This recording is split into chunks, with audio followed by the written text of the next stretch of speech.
A 4-year-old tape-recorded phone conversation between one-time informant Louis Tackwood and a Los Angeles police officer may be introduced at the San Quentin 6 trial. The phone conversation was recorded in Los Angeles in 1971 by members of the Citizens Research and Investigation Committee, the group Tackwood contacted when he decided to stop working for the LA Police Department. The conversation was first aired by KPFK radio in Los Angeles and has been reprinted in a book about Tackwood called The Glass House Tapes. Excuse me. Although the LA police say they had very little to do with Tackwood, Tackwood himself claims that he was a paid police informant for over 10 years and was involved in espionage against the Black Panther Party in California. The following phone conversation is between Tackwood and Sergeant Lawrence Brown of the Los Angeles Police Special Investigation Section. It's a surprisingly frank conversation in which Tackwood and Sergeant Brown discuss a criminal conspiracy officer named Dan Mahoney, the purchasing of dynamite, killing someone named James, presumably James Carr, an ex-convict and close friend of George Jackson, who was murdered in San Jose several months after this conversation was recorded. The tape also discusses Tackwood's financial problems in dealing with CI&I. That's the State Criminal Identification and Investigation Department. What is most revealing is Tackwood's instant rapport with Sergeant Brown. Tackwood phones up, tells Brown, "I hope the heat kills you," and Brown immediately replies, "Hey, what's happening?" Here then is that phone conversation.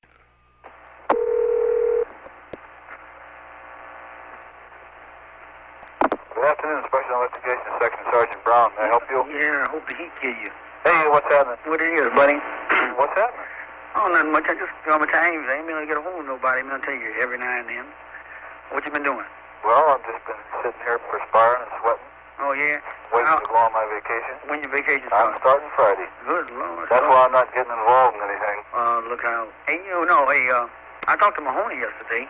Yeah, he mentioned this morning, just in passing, that you called. Yeah, he told me what Austin said. Who? You remember when I went out and bought the dynamite?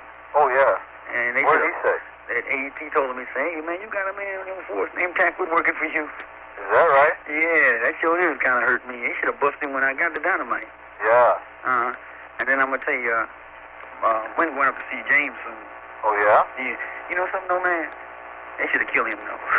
Oh, James? Yeah. Well, the only way you're going to stop him. They should have killed him when they had a chance to in Los Angeles. I don't know what they was bullshitting around about, because I'm going to tell you, he's dangerous, man. That man's a madman. Well, look here. What I wanted to ask you, old good buddy, is, when you going to be, you gonna leave Friday? Actually, I start Friday. I won't even be here. I'll be here about half day Thursday, and that's the end of it. Oh, yeah? I got out before Thursday to see you, then, Yeah. What's up? I'm going to tell you before you go on vacation, I won't see you. I got an old 25-year-old Scotch I was going to give you. Oh. Woo! Yeah, I had a case of it. Ambassador Royal, I'll bring you old 25-year-old fifth. Where'd you get it, man? Man, you know me. I know everybody in town. I know everybody in town. When you give me another case to work on?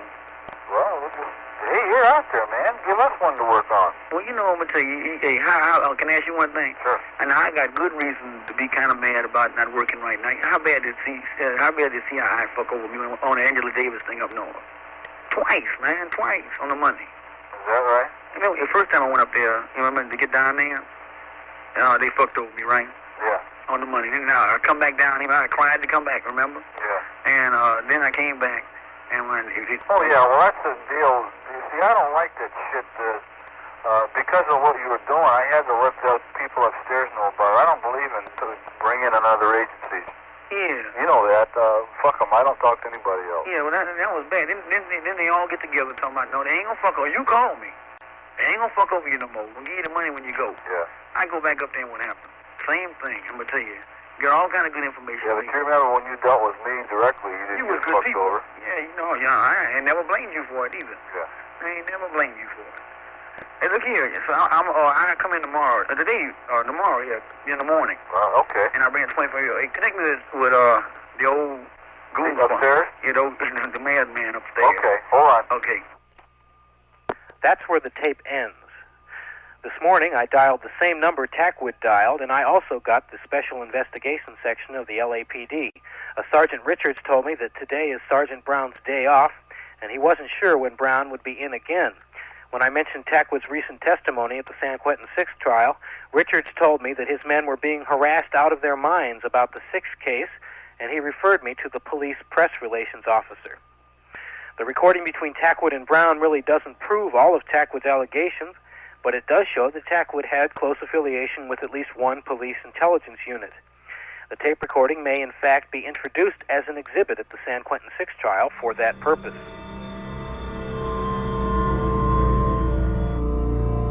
Where's Louis Tackwood? No one at this moment really knows. Tackwood, it may be remembered, was a police informer who surfaced 2 years ago with details of an incredible plan by Nixon and the Republican Party to sabotage, using police agents, the Republican convention then slated for San Diego. This later turned out to be the opening gun in the later Watergate developments. But let's review for a moment some of those revelations as outlined in a section of an unpublished work called the Glass House Tapes by a group of researchers known as the Citizens Research Investigating Committee. Sometime in September, Tackwood indicated he was being prepared for a new assignment, Squad 19. It involved a coordinated contingency plan under the joint direction of the FBI and CCS, Criminal Conspiracy Section.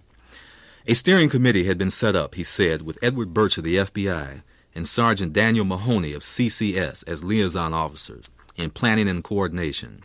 The incredible plan entailed planning a number of agents, provocateurs, both inside and outside of the 1972 Republican Convention in San Diego. The agents were to infiltrate the groups planning demonstrations against the war on poverty. At the time of the demonstrations, these agents were to provoke street battles with the police surrounding the convention hall. Meanwhile, agents inside the convention hall were to have planted explosives, timed to blow up coincident with the, quote, riot in the streets, unquote. The purpose, to kill a number of delegates.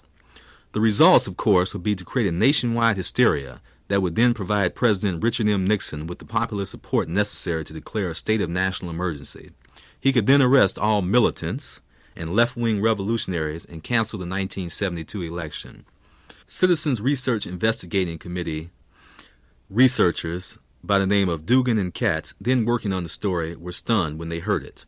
American history was filled with bloodshed and wholesale roundups of militants. Presidents had even been assassinated. Yet never had the American ruling class had the audacity to kill numbers of their own kind to achieve the elimination of their opposition. Furthermore, it seemed impossible that Tackwood would be included in such a bizarre plot this far in advance of the Republican convention. The story was too fantastic, yet Tackwood was willing to remain on the squad until the very moment that the explosives were to go off, and then expose the entire scheme to the press. He would record all progress and plans. No compensation or guarantees were demanded by him. The arrangement was acceptable to both sides. They would protect his identity, and he would protect them against any entrapment.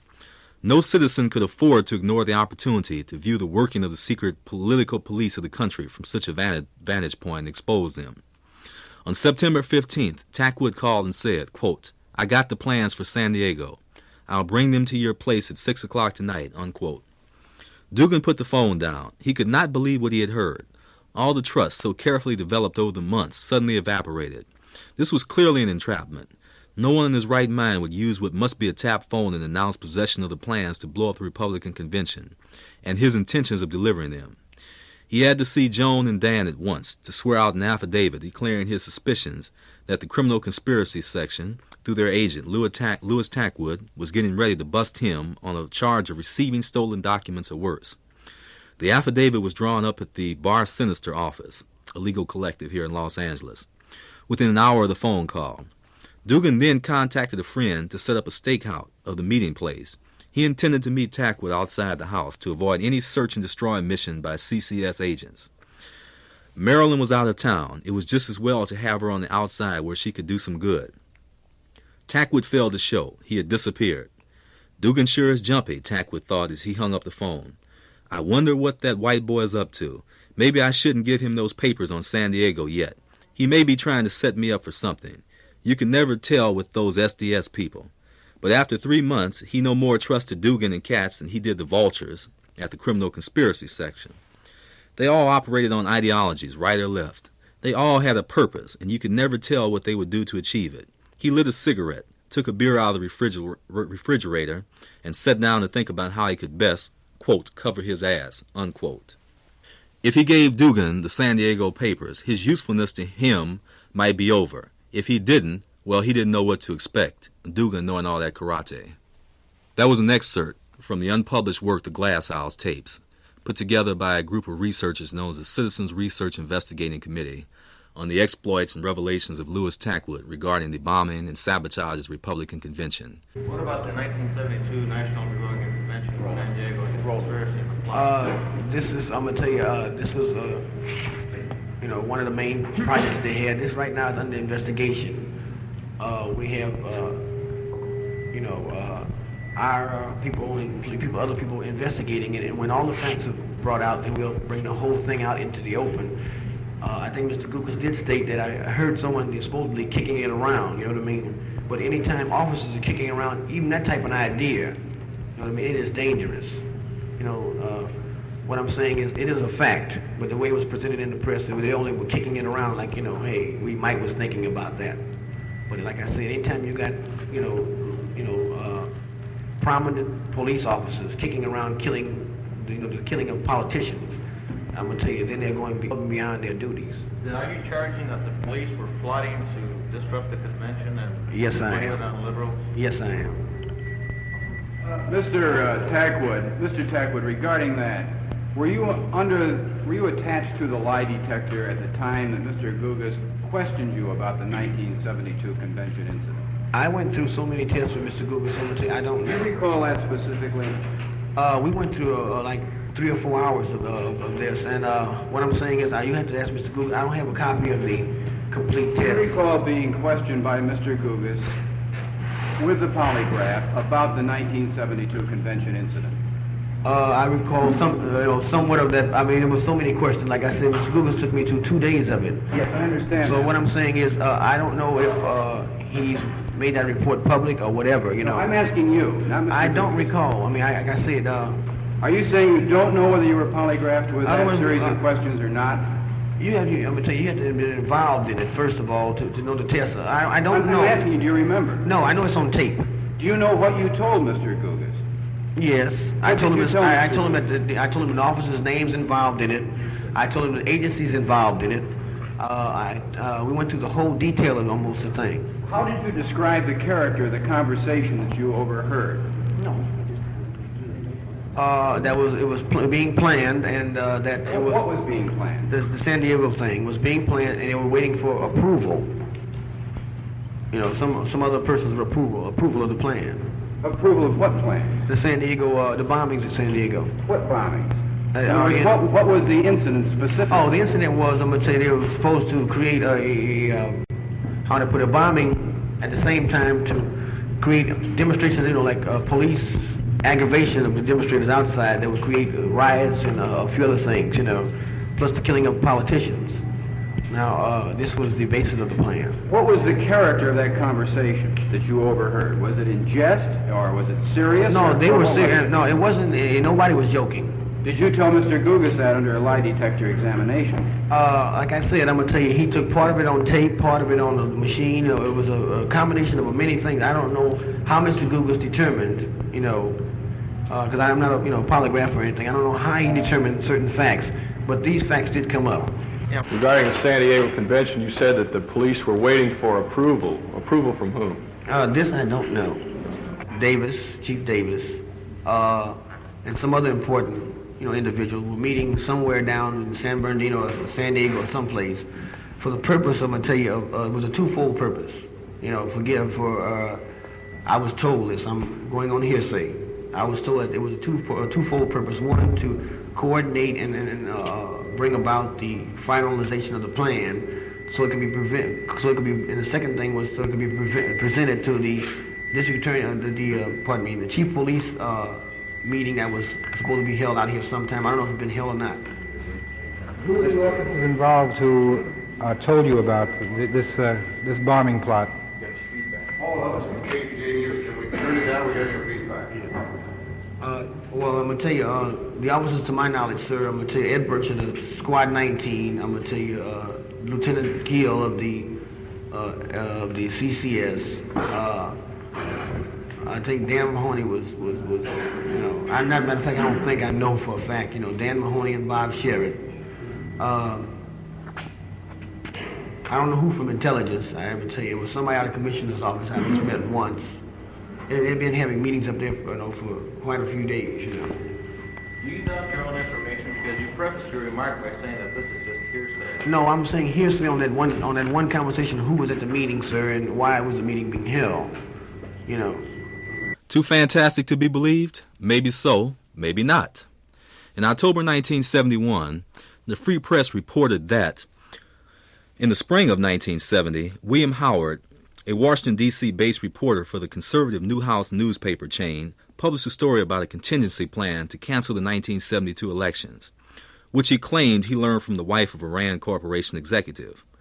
According to Howard, President Nixon had ordered the Rand Corporation think tank in Santa Monica, California, to do a feasibility study of the cancellation of the 1972 elections because presidential advisors are increasingly concerned about the country's internal security and the chances of radical elements disrupting governmental operations, including national elections. The Rand study would, quote, envision a situation where rebellious factions using force or bomb threats would make it unsafe to conduct an election and to provide the president with a plan of action, unquote. Howard believed that the sources for his story were, in quotes, good, and maintained that he believed them despite formal denials from both Rand and the White House. Reporters from the LA Free Press, the Village Voice, and the Nation magazine began to dig into the story.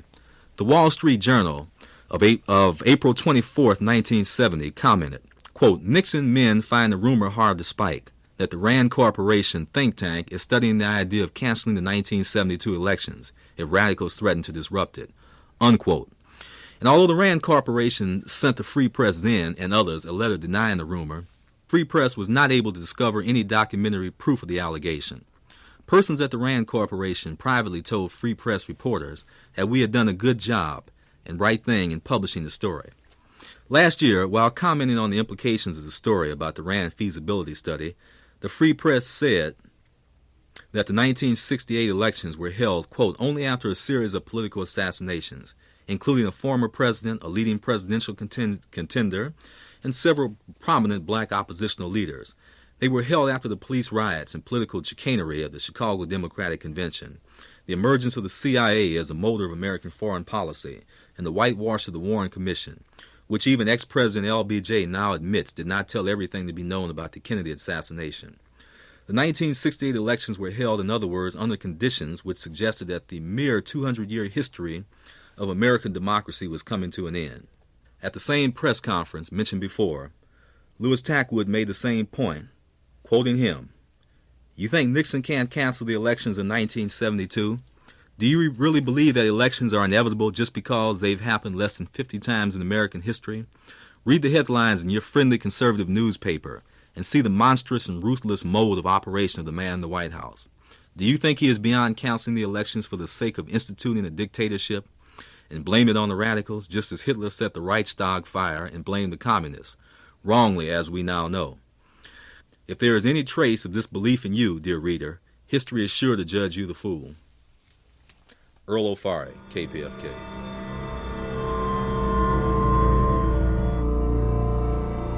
What you are about to hear is an hour program devoted once again to Louis Tackwood. We'll begin with a look at how the press handled the story, specifically the Washington Post and the Los Angeles Times. You'll hear both the Times and the Post versions of the Louis Tackwood story. Then following that, you will hear the edited version of a press conference which was held on Tuesday, October 19th, here at KPFK in Los Angeles. The Los Angeles Times story and the story in the Washington Post both appeared on Sunday, October 17th, 1971. I'll read the story from the Los Angeles Times, and the story from the Washington Post will be read by Paul Fagan. Here then is the story in the Los Angeles Times. The byline is Jerry Cohen, Times staff writer. The headline, "Web of Intrigue Tightens on Police Informer. No Way Out for Louis Tackwood." Ever since he was a runty kid, his cunning and cool have allowed Louis Tackwood to connive and survive in that hostile world out there on the streets of Los Angeles. Until now. Now, at the age of 28, he is caught in a web of his own intricate contrivance. and for the first time it looks like there is no way out for Louis Tackwood. A criminal by choice and a police informer because of his fascination with plot and counterplot, as well as for more practical reasons, Tackwood has lived by his own rules. To justify them, he developed a philosophy that is part ghetto-shaped, part the product of his native foxiness. Quote, "Crimes are a part of the game. I've always liked intrigue. It's like chess," which he claims to play well. "You have to be a master at it. A man lives more than one type of life. You're two different people with two different conflicts of interest. You can't let one take possession of the other." Close quote. But the games have closed in on Tackwood. The two different people he claims to be are at war with one another, and conflict has taken possession of him. During the last 3 weeks he has told wildly conflicting stories, which could have vast repercussions not only for law enforcement and the militant left, but perhaps even for the nation. That's if any of what he says is true or even partly true. He claims, too, of the Los Angeles Police Department's elite units, the Criminal Conspiracy Section, CCS, and the Special Investigations Section, SIS, are guilty of dirty, even murderous doings against militants, both black and white. Among his original allegations in that respect, some of which he later softened, are these: that CCS had prior knowledge of both last year's Marin County Courthouse shootout and George Jackson's fatal escape attempt from San Quentin, and allowed both to proceed despite a certainty that lives would be lost. That SIS funneled money and arms through him to Ron Karenga, then head of the US organization, with the understanding that the weapons were to be used to kill Black Panthers. That Tackwood, on SIS officers' instructions, made the controversial anonymous phone call, August 18, 1965, informing Newton Division Police that guns were stashed at the Black Muslim Mosque. During the raid that followed, no weapons were found at the mosque. That Melvin Cotton Smith, principal witness in the current trial of 13 Black Panthers, was a police informer and agent provocateur long before the December 8, 1968 raid on Panther headquarters, which led to the arrest of the defendants. Officers contend Smith turned state's evidence only after the raid. That CCS and the FBI had organized a special squad, Squad 19, to provoke violence at the 1972 Republican National Convention in San Diego, which could be blamed on leftists. The object, quote, "to create a situation which would permit the President to invoke special emergency powers leading to the arrest and detention of political activists throughout the country," close quote. That CCS had sent him to the Bay Area to work undercover for the FBI and State's Bureau of Criminal Identification and Intelligence, CII. The object, to spy on militants there and to infiltrate the Black Caucus, 2 of whose members were elected last April to the Berkeley City Council. That because of his long service as an informer and agent provocateur dating back to 1962, LAPD granted him, quote, "a license to steal," close quote. When Tackwood disappeared in mid-September after making these and other allegations to a band of young political activists, the latter fired off letters containing the charges to District Attorney Joseph Bush, State Attorney General Eva Younger, and U.S. Attorney General John Mitchell. They demanded an investigation and claimed, "We believe his police superiors have found it necessary to conspire in the kidnapping or worse of Mr. Tackwood." They also approached representatives of the Times, the Washington Post, and Newsweek magazine, which jointly began investigating Tackwood's disappearance and the allegations. Spokesmen for those who approached the media were Mike McCarthy, 28, Robert Duggan, 32, and Marilyn Katz, 26. All admitted their leftist leanings. They claimed to have gotten in touch with newsmen to prevent a cover-up of Tackwood's disappearance and his allegations. There are 2 versions of how Tackwood met the trio about 3 months ago. The one offered most consistently by Tackwood is this.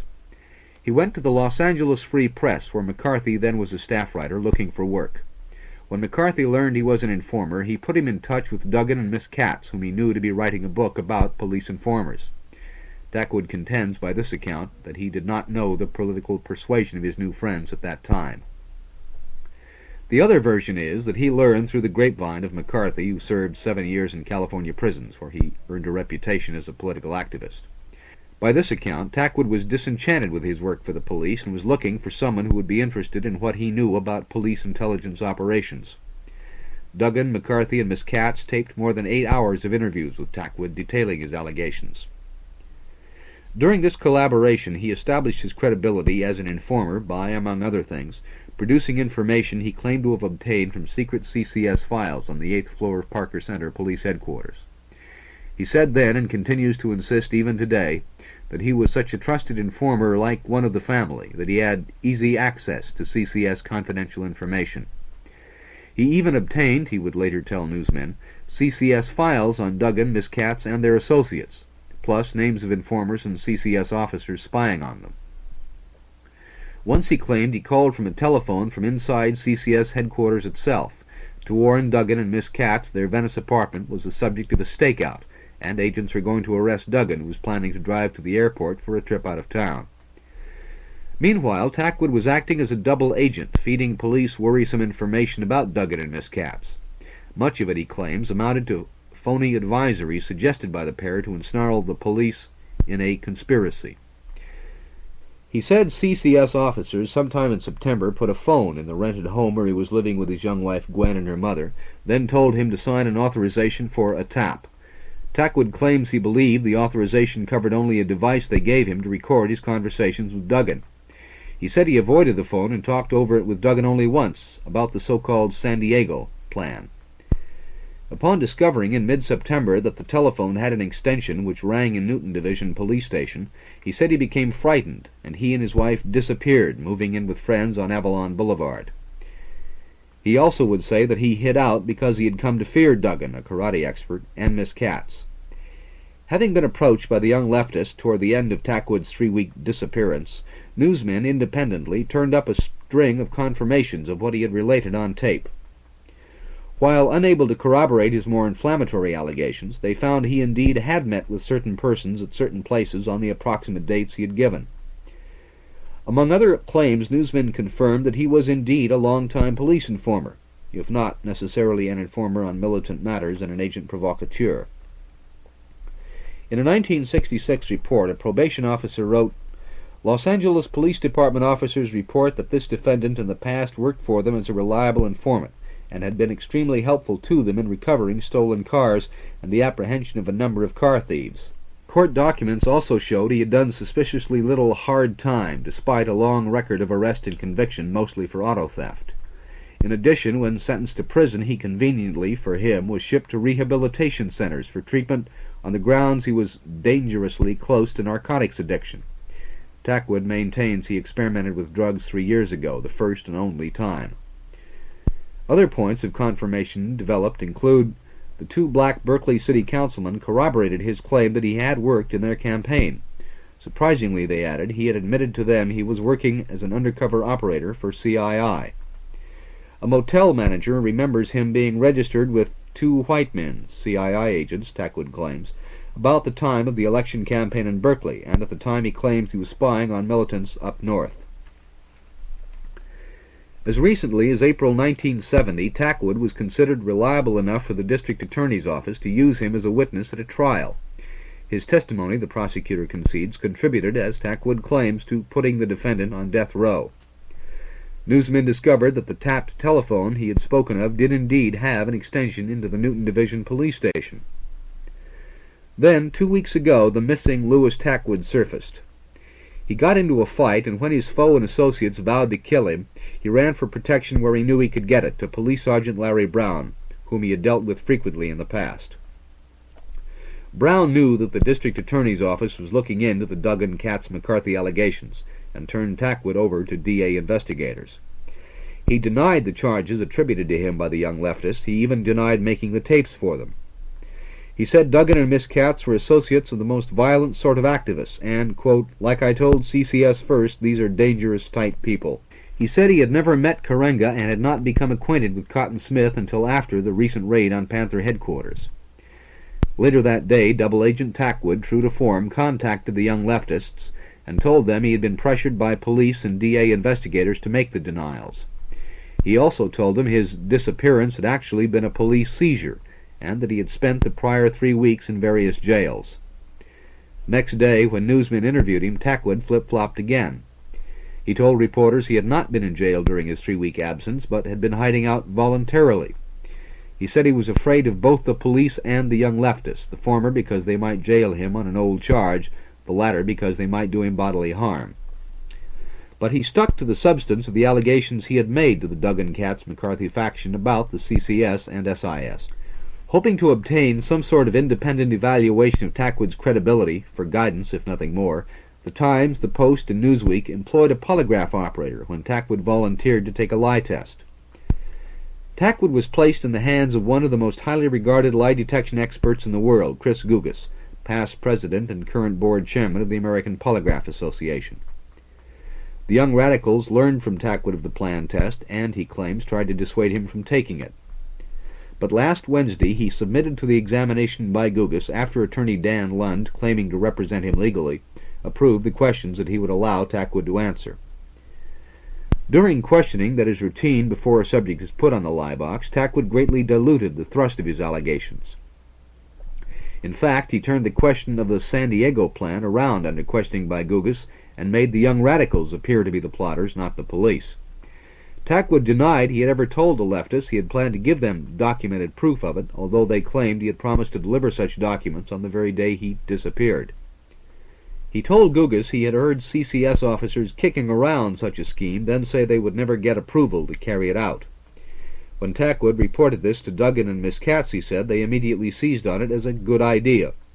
They suggested, he added, that Tackwood supply them with names of informers and names and addresses of CCS officers on whom they could plant evidence that the San Diego plan would be effective.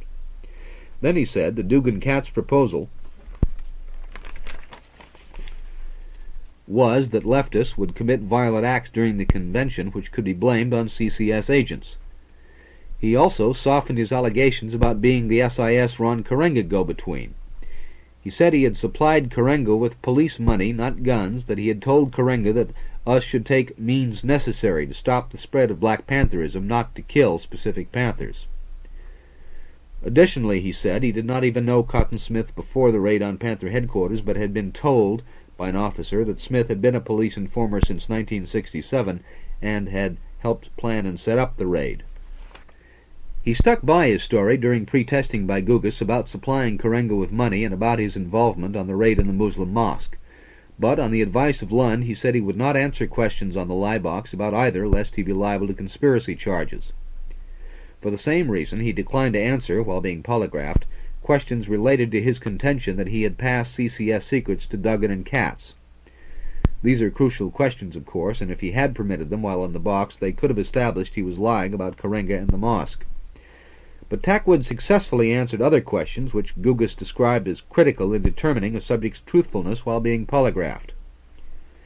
In his report, Gugas noted no deception indicated when Tackwood was asked, and answered affirmatively, such questions as, did you knowingly lie to district attorney representatives last week by direction?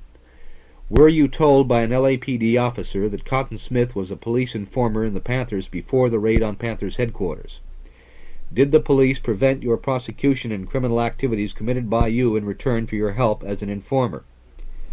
Did you participate with the FBI to locate a black militant training center in the Santa Cruz area, presumably before and after the Marin County shootout? Were you advised by 2 LAPD officers on how to stay out of prison by claiming heroin addiction? Did LAPD officer Bob Sharrett, CCS Sergeant Robert Sharrett according to Tackwood, tell you that they had prior knowledge of the George Jackson breakout? Tackwood, according to Gugas, told the truth in his response to the critical questions he was permitted to ask while polygraphing him. Or, at least, said Gugas, Tackwood believed he was telling the truth. In his evaluation of Tackwood, Gugas observed, the fact that he has been used successfully in many police investigations over the past several years would certainly indicate that Mr. Tackwood not only could produce information, but knew just how to get it. The subject admitted he was playing a dangerous game and also admitted that his illegal activities, prompted by Duggan and others, caused him to get into the present trouble. The writer is of the opinion that Mr. Tackwood is an opportunist who will work for the highest price. He admitted that he had perjured himself and had people sent to jail. He also admitted that he was an informer on many people who still think he is their friend. The examiner, taking all this into consideration, is still of the opinion that Louis Tackwood did answer all the critical questions truthfully on his examination, that Mr. Tackwood's statements have considerable validity. Following the lie test last Wednesday, Tackwood abruptly volunteered that he thought he needed protection from both the police and the young leftists. He suggested the DA's office might be the one to provide it. In return for a guarantee, he said he would repeat the substance of what he told Gugas and newsmen, which varied greatly from the original allegations. The guarantee he wanted was immunity from prosecution for conspiracy. He also volunteered to take a lie test from a district attorney's polygraph operator. Informed of Tackwood's wish, a representative of the DA's office approved. The DA's office was anxious to talk to Tackwood, he added, and he felt certain some sort of immunity could be worked out. Next morning, Thursday, Tackwood reappeared in Gugas's office because Gugas hoped for clarification of some of his questions. Tackwood was accompanied by the young leftists and Lund. He pushed a note toward Gugas which said he had been kept prisoner by Duggan and Katz the previous night and proclaimed that he wanted to dismiss Lund as his legal representative. Shortly after, the Times reporter, at the request of and within earshot of district attorney's representatives, called Gugas's office and asked for Tackwood. Tackwood was asked if he was certain that he still wanted to talk to the district attorney's people. Yes, Tackwood replied. Two investigators drove Tackwood from Gugas's office to the Hall of Justice, where he was questioned briefly by representatives of the district attorney's office, which announced it had launched a formal investigation into his allegations. He then was released, having agreed to return at 1 p.m. Friday to submit to a polygraph examination. Now what was disintegrating into a charade took another flip-flop, and so did Louis Tackwood.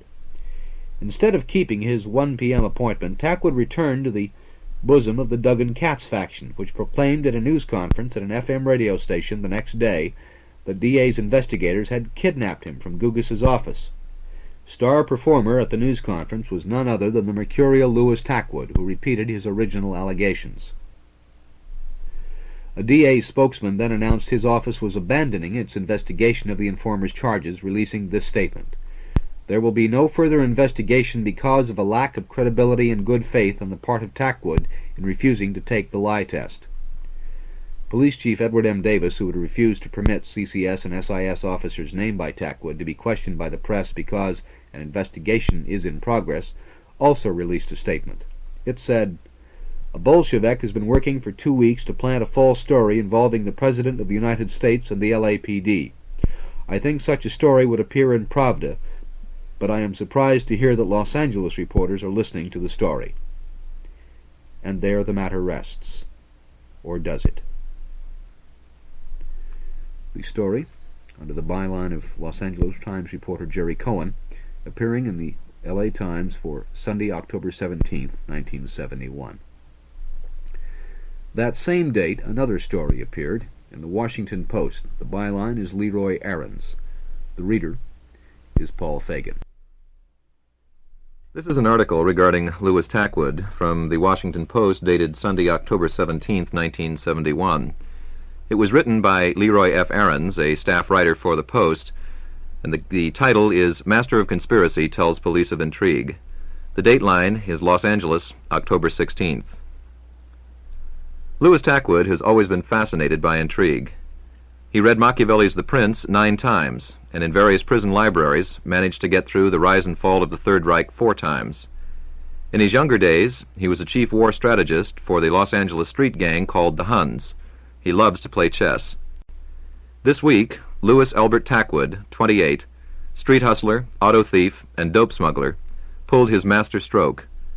He revealed that for the past decade he has labored as a police spy and proceeded to level a series of sensational allegations about the counter-revolutionary tactics of the Los Angeles Police Department and other state intelligence agencies. His charges were contained in a long series of taped interviews, a radio press conference, and an exhaustive lie detector examination which indicated that he was telling the truth. If Tackwood's story is to be believed, it paints a picture of an autonomous intelligence network working to provoke, harass, and entrap militants, and provides a rare insight into the double, triple, and quadruple dealings inherent in the twilight zone of domestic spy activities. Tackwood made these charges: that police in Los Angeles and other parts of the state knew of the planning that culminated in the escape attempts at the Marin County Courthouse a year ago, for which Angela Davis has been charged, and at San Quentin last August, yet did not try to stop it. That the Special Investigations Section, the surveillance arm of the LAPD intelligence, assigned Tackwood to make anonymous telephone calls that sparked a police raid on the black Muslim mosque in 1965. That he was the contact man between SIS and Ron Karenga, leader of a black militant organization in Watts known as US. Tackwood, a slender, intense Negro, said he delivered money and orders to Karenga to take care of the growing Black Panther organization in Southern California. 2 Panthers, Alprentice Bunchy Carter and John Huggins, were slain at UCLA in late 1968, and 2 US members were then later convicted. That officials of the department's Criminal Conspiracy Section, another branch of the intelligence network, told him where to buy arms and dynamite to protect his cover while infiltrating the Black Panthers. That members of the intelligence division in general gave Tackwood a, quote, license to steal, close quote, and he says in one case to kill, in return for his services as an informer. That he had sat in on meetings where plans were made by federal and local agents to disrupt the 1972 San Diego Republican Convention and then blame it on political leftists. The accusations were quickly ridiculed Friday by LAPD. Chief Edward Davis called the San Diego assertion the work of a, quote, Bolshevik, and said, "I thought that the story would appear in Pravda.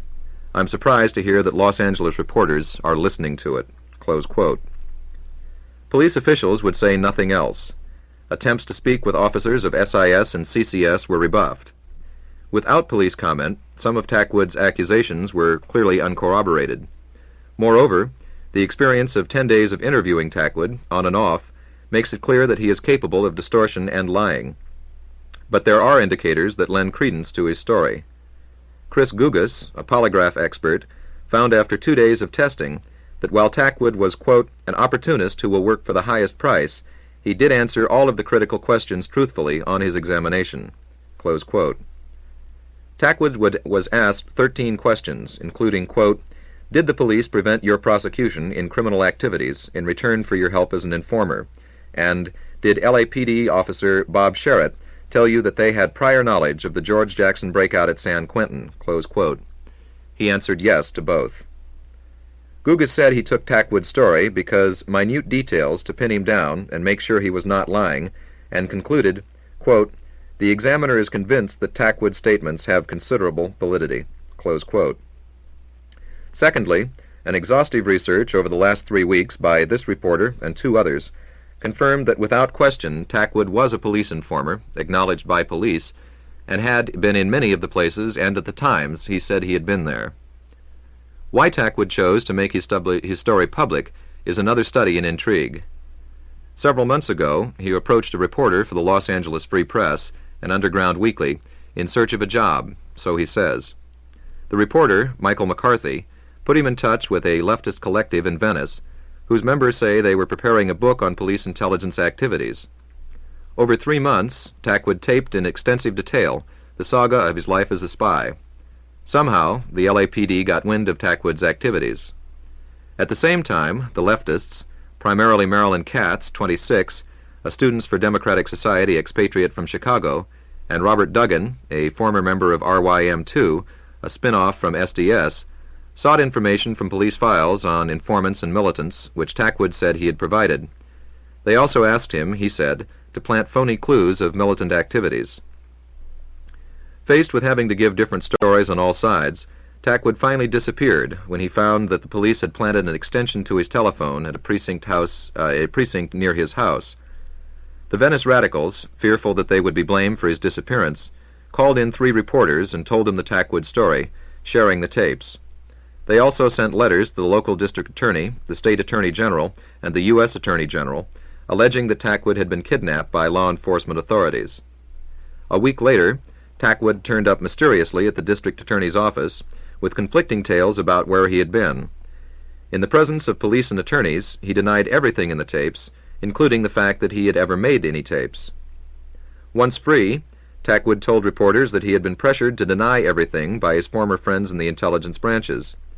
In the ensuing week, until Friday's press conference, Tackwood shuttled among the reporters, the polygraph office, the Venice group, and the DA's office, sprinkling conflicting tales along the way.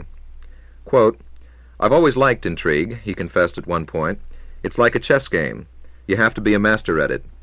Doing what I was doing, you live more than one life. "You're two people with two different conflicts of interest. You can't let one take possession of the other." Close quote. Louis Tackwood was born in February 1943 under inauspicious circumstances, an illegitimate child in New Orleans. He was taken to Los Angeles at age 7 to join his father, a dope peddler, who was shot and killed by a rival dealer 4 years later.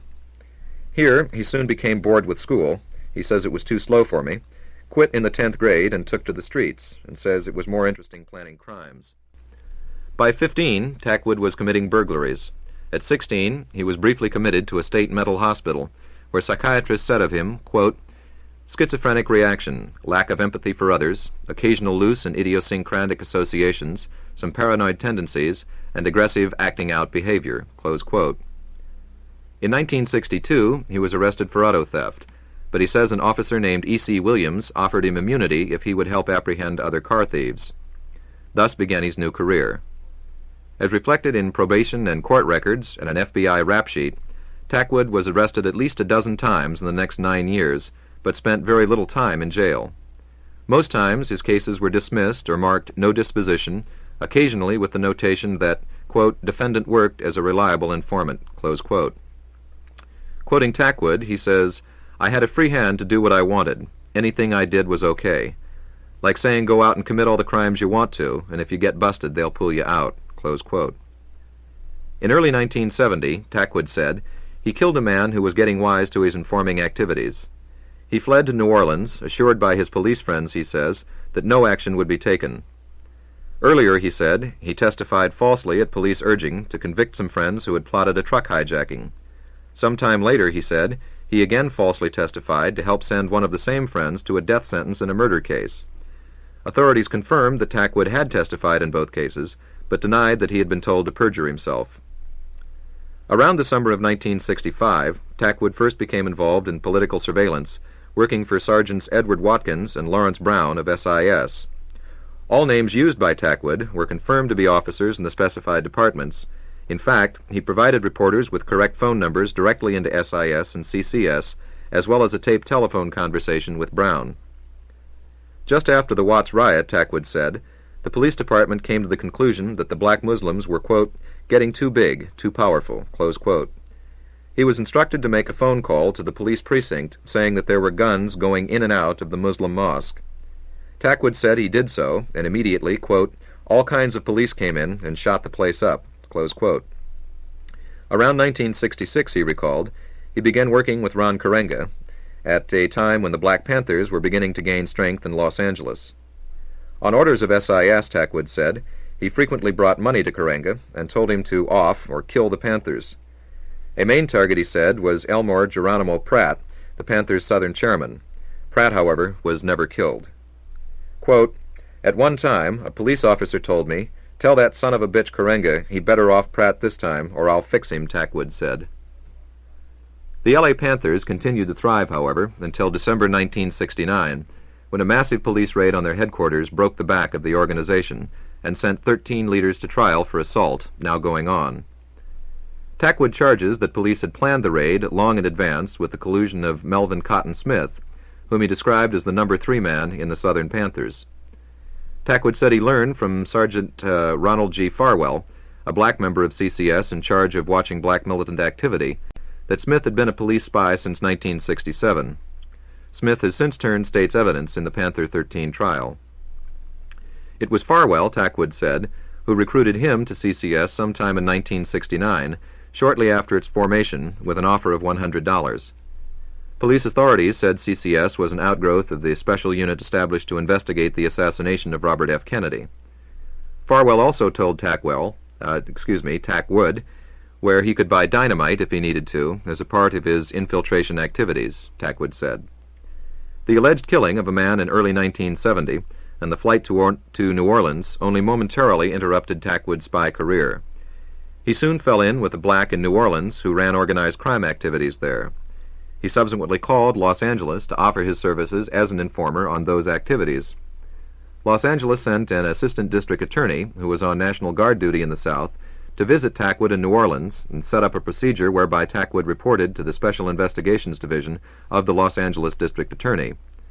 Tackwood's information was, quote, fantastic, according to Herman Hersbrunn, an assistant district attorney. When he is truthful, the stuff he gives us is remarkable, close quote. Tackwood returned to Los Angeles in July 1970, in fear for his life, when his role as an informer was discovered. He was soon recruited for a Northern California assignment, along with his wife Gwen, then 17. This was roughly a time of heightened activities on behalf of the Soledad brothers. Much of the activity was taking place at the University of California campus at Santa Cruz, not far from Soledad Prison. Tackwood said he was sent there to analyze what police thought was the forming of a radical alliance among black, white, and Chicano groups. Also, he said, they wanted him to locate a house where an armed militant hit squad was said to be undergoing training. Through Gwen's brother, James Carr, a ranking member of the Panthers, Tackwood managed to work his way into the leftist groupings around Santa Cruz. In addition to Los Angeles intelligence, Tackwood said he reported at various times to the State Intelligence Agency and also the FBI. Tackwood says he remembers seeing Angela Davis and Jonathan Jackson on the Santa Cruz campus 2 days before the Marin County shootout in which Jonathan was killed. On that same day, he said, 2 LAPD officers showed up at Santa Cruz and warned Tackwood to, quote, get your ass out of here, 'cause something's about to break, close quote. Tackwood said he learned after the shootout that 8 others besides Jonathan Jackson were scheduled to take part in the Marin County raid, but that the courthouse was so heavily guarded that the others left. Tackwood, in an interview, surmised, quote, all right, dum-dum, Jackson, comes up and sits there a while and feels, well, everybody's got chicken, I guess. He gets out with all that, several guns in his pocket, and hot as it was, you know, with an overcoat on. He was lucky that he got that far, into the courtroom. The only reason he got that far is because they, the police, knew what was going on, close quote. Tackwood also alleged that police knew well that there were plans for the attempted breakout at San Quentin Prison last August, in which Soledad brother George Jackson was killed. Quote, they knew from the start that there was going to be a breakout, he said. For months they have been getting information out of San Quentin about this break here. CCS down here, they got letters right now, close quote. Tackwood went on to explain that authorities had broken a code used in letters to and from the prison. He said he had been told this by Sergeant Surratt of CCS in early September. This discussion with Surratt would have been shortly before Tackwood dropped out of sight, signaling the probable end of his long and varied career as a double agent. Tackwood is now on the loose, broke, with no job, unloved by the police or the people on whom he informed. His wife is talking about divorce. His future, if any, lies at the moment with his radical friends, and on the hopes of capitalizing on the story of his, quote, conversion. His conversion is hardly out of concern for the poor and oppressed, as the Venice Radicals press would put it. Tackwood has dreams of making a lot of money for book and movie rights to his story. Nor is it a newfound admiration for movement politics. Tackwood is not political. He finds the black movement phony and dull. The Panther philosophy was humbug, he said, doomed to destruction from the start. What fascinates him more than anything else is not the reward, but the game. Quote, I think I'm smarter than any of the officers I've come in contact with. I can survive out there where they can't. I can play the double game. Yet they looked down on me, and all the time it was tickling me to even play counterplots on them, and counterplots on the other side, too. These people are people who think they can conspire against me, and they're playing with a master of conspiracy. They're just feeding my appetite for conspiracy. I finally found someone who was willing to play a game. And that was an article from the Washington Post, dated Sunday, October 17th, 1971, written by Leroy F. Ahrens, a Washington Post staff writer. And that is the story that appeared in the Washington Post. It was read by Paul Fagan. Before that, you heard the story that appeared in Los Angeles Times with the byline of Jerry Cohen. The way the press handled the Louis Tackwood allegations. And next we present a version, an edited version, of the press conference that Louis Tackwood held this morning under the auspices of CRIC, the Citizens Research and Investigation Committee. That press conference was not broadcast live by KPFK, but here is the edited version of that press conference.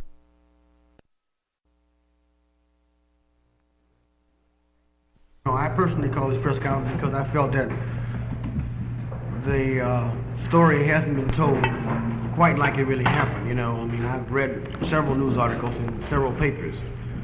I've been accused of flip-flopping, double agents, and a few other things.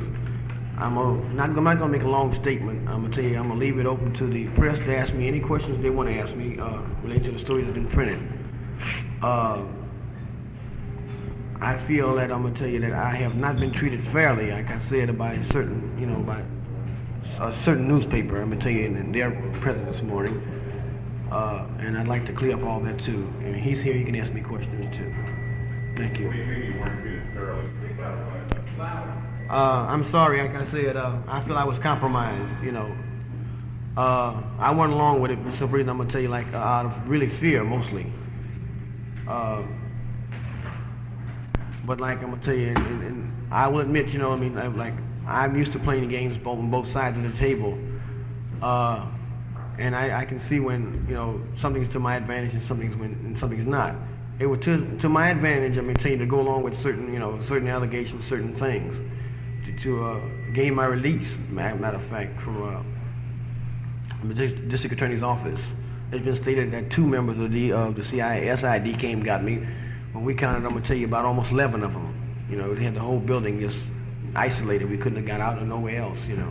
Did Los Angeles Sergeant Robert Sherrick tell you that they knew about the George Jackson escape attempt? Yes, he did, and this was verified on the lie detector test. Now, the fact that he said that he told you that was verified, but do you know for a fact that it is true statement?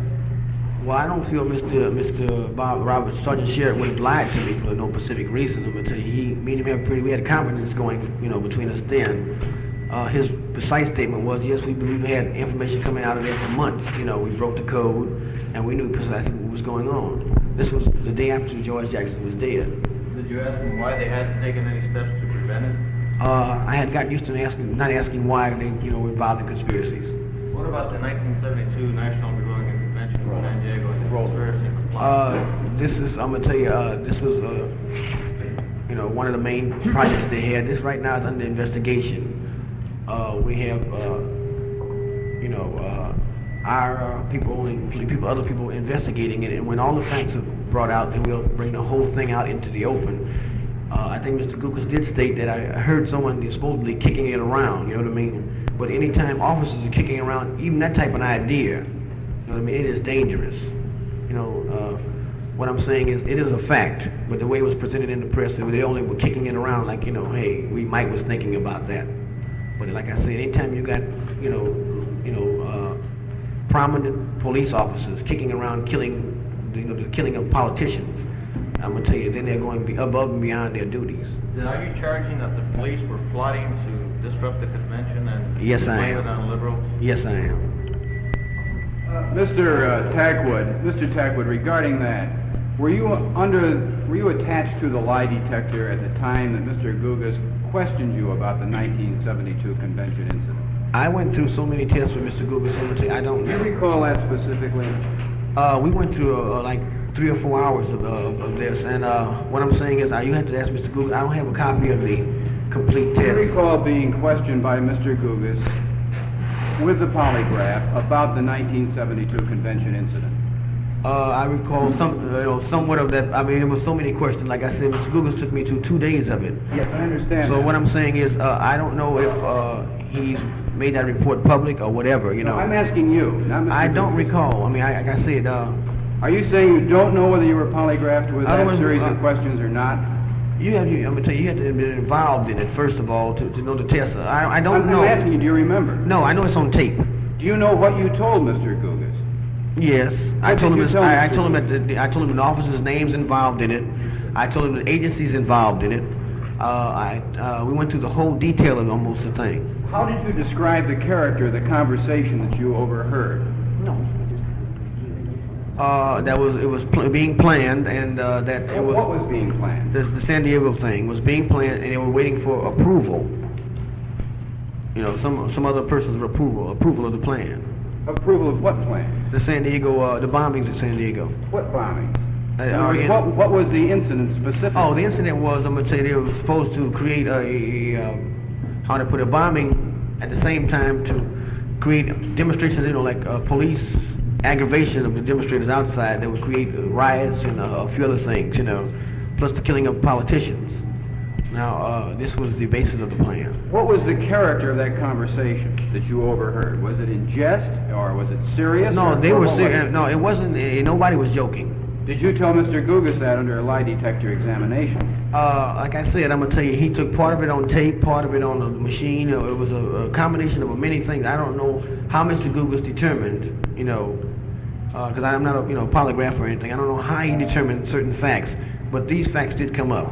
Yeah, my name's Joel Garcia with KHJ Channel 9. Why did you make the disclosures originally? Why are you making these statements? Why are you revealing all this information? I think I went through this before. See, first of all, I had no intention of ever coming before the press. I was writing a book anonymously. Unfortunately, the police department saw fit to tap my phone. And in the tap, I'm going to tell you, they found out what I was doing, and they proceeded to stop me. I was fearful of my life for simply not know too much, and I had been with them too long. So I became a dangerous asset to them. So before they killed me, or worse, or my family too, I made the statements public. It has been said that you've sent people to jail and to prison, that you've informed on people like the Black Panthers and the Muslims. Is that true? Did you inform the police that there were arms stored at the Black Muslim headquarters here in Los Angeles? Yes, I did. On orders from the police department. Why are you turning on the police department now then? Please. I'm Inez Pedrosa, KRLA Radio. It's not that I'm turning on them. They turn on me, by tapping my phones and how would I put it? It was only the first stage of something else bigger. Do you fear for your safety now that you've made all these revelations? Yes, I still do. From whom? From the police department. Mr. Tackwood. I don't fear as much from them as I do from the established agencies. Right now, I'm going to tell you, I'm being,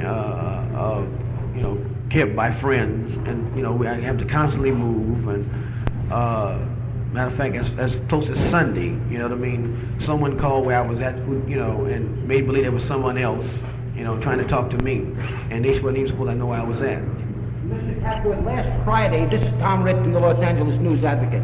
Last Friday at the press conference here, you said that if the press by Monday night did not give out the story to the public as you told it to them, with the assumption that those 3 newspapers were in fact doing some very heavy investigating of the charges you make, and this morning you tell us now that the press has treated you very unfairly. No, pardon me, I'm going to tell you, you misunderstood me. I said one newspaper treated me pretty unfairly. I didn't say the press. One newspaper, fine. Assuming that is the Los Angeles Times, because that's the only one that I know of that printed a story about you since Friday, are you now prepared this morning to give the press all of the corroborative evidence that you talked about last Friday? Well, I'm going to tell you, if you'd read the Washington Post and the San Francisco Chronicle, they also printed the story. What I'm stating, sir, is that I'm going to tell you, on the questions that were asked of me, that I'm going to tell you, the statements that were made by Mr. Gukas and everything, you can ask any question you would like to ask me.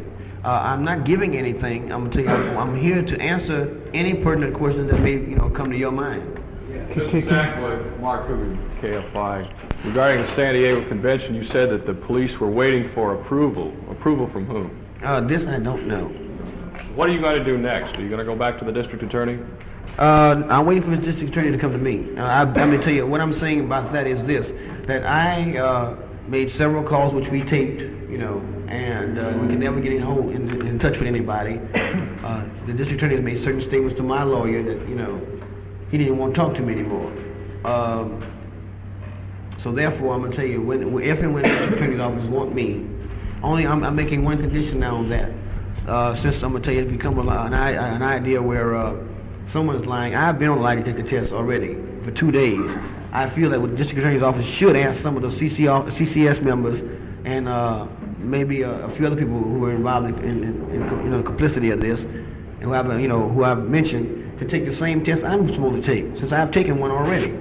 Well, apparently they're not going to, so... So, I mean, what I'm saying to you is then why should I, I'll take the test, but why should I be forced to take 2? I took one already. Why should and Mr. Gukas is a past president. He's an ex-police officer. He has four presidential citations. I don't think a man of that caliber would lie. What I'm saying to you is that if 2 days wasn't enough for them, and some of the things I've said, I'm going to tell you, does place the police in a very precarious position, then what they should do, I'm going to tell you, is like make an investigation of their own, which they're refusing to do. By going to get Gugas. And I don't know. Mr. Gugas, I told Mr. Gugas he could turn his tapes and his thing over to the district attorney's office. Matter of fact, I asked him to be there. What I'm saying to you, sir, is that what they should do is go to the parties I've said anything about and let them make statements, which they're not. They're refusing to do. Art Kunkin, LA Free Press. You evidently told Mr. Gugas the names of the officers involved in these discussions. Yes, I did. And at the Friday conference, you indicated that there was a meeting at which Lieutenant Governor Reinecke was present. No, I didn't indicate that. I'm going to tell you, one of the members of the press mentioned all those people who were present. Remember? You seem to verify. What I'm saying, I knew of the meeting. You discussed both the names of the officers and the nature of that meeting as you know it. Well, the nature of the meeting, as I know it, sir, is that Davis, Chief Davis, and some other important, individuals were meeting somewhere down in San Bernardino or San Diego or someplace for the purpose, I'm going to tell you, it was a twofold purpose. I was told this, I'm going on hearsay. I was told that it was a twofold purpose. One, to coordinate and bring about the finalization of the plan so it could be and the second thing was so it could be presented to the district attorney, the chief police meeting that was supposed to be held out here sometime. I don't know if it's been held or not. Who are the officers involved who told you about this bombing plot? All of us in KPFK, can we turn it down? We're getting your feedback. Well, I'm going to tell you, the officers to my knowledge, sir, I'm going to tell you, Ed Birch of the Squad 19, I'm going to tell you, Lieutenant Gill of the CCS, I think Dan Mahoney was matter of fact, I don't think I know for a fact, Dan Mahoney and Bob Sherritt. I don't know who from intelligence, I have to tell you. It was somebody out of commissioner's office I just met once. They've been having meetings up there for quite a few days, Do you doubt your own information? Because you prefaced your remark by saying that this is just hearsay. No, I'm saying hearsay on that one conversation, who was at the meeting, sir, and why was the meeting being held, All of us in KPFK News. How did you know your telephone was tapped?